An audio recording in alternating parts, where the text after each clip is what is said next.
அப்போ நான் கூட எம்எஸ்விட்ட கேட்டேன் பிற்காலத்தில், ஐயா இந்த ராமு படத்தில் நம்பினார் கெடுவதில்லை கண்ணன் வந்தான் இந்த பாட்டு, இந்த பாட்டை என்னையா அப்படி எடுத்திருக்கீங்க, நம்பினார் கெடுவதில்லை அப்படி கொண்டு போயிருக்கீங்க ஐயா, ஏன் இப்படி கூட பண்ணியிருக்கலாமே, நம்பினார் கெடுவதில்லை நான்கு மறை தீர்ப்பு.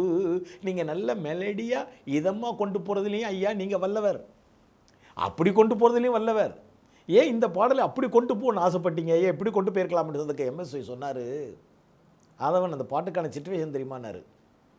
ஏன் தெரியும் என்ன அந்த சிச்சுவேஷனை சொல்லுங்கன்னாரு. அப்போ நான் சொன்னேன், இந்த மாதிரி ஜெமினி கணேசன் தன்னுடைய மானை கூப்பிட்டு கடலுக்குள்ளே தற்கொலை பண்ண போகிறாரு, அப்படி கொஞ்சம் தூரத்தில் இருக்கக்கூடிய கிருஷ்ணன் கோயிலேருந்து நாகையா பாடுவார், அந்த பாட்டு இவர் மேலே ஓவர்லாப் ஆகும், அந்த பாட்டை கேட்டு தற்கொலை எண்ணத்தை மாற்றிக்குவார், இதுதான் சொன்னேன். அப்போது தற்கொலை பண்ண போகிற கேரக்டர் இங்கே இருக்குது, பாட்டு அங்கேருந்து வருது, அந்த பாட்டு அங்கேருந்து வரும்போது நம்பினார் கெடுவதில்லை நான்கு மறை தீர்ப்புன்னு நான் போட்டேன்னா அது நாகையாவுக்கும் பக்கத்தில் இருக்கவங்களுக்கு மட்டும்தான் காது கேட்கும்.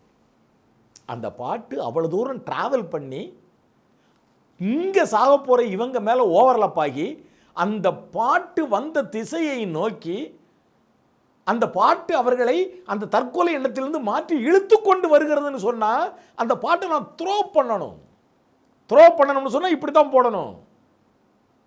எப்படி? நம்பினார் கெடுவதில்லை நான்கு மறை தீர்ப்பு நல்லவர்க்கும் ஏழையர்க்கும் ஆண்டவனே காப்பு பசிக்கு விருந்தாவான் நோய்க்கு மருந்தாவான் பரந்தாமன் சந்நிதிக்கு வாராய் நெஞ்சே. இப்படி போட்டால் தானே ஆதவன் அவர் காதில் விழும்.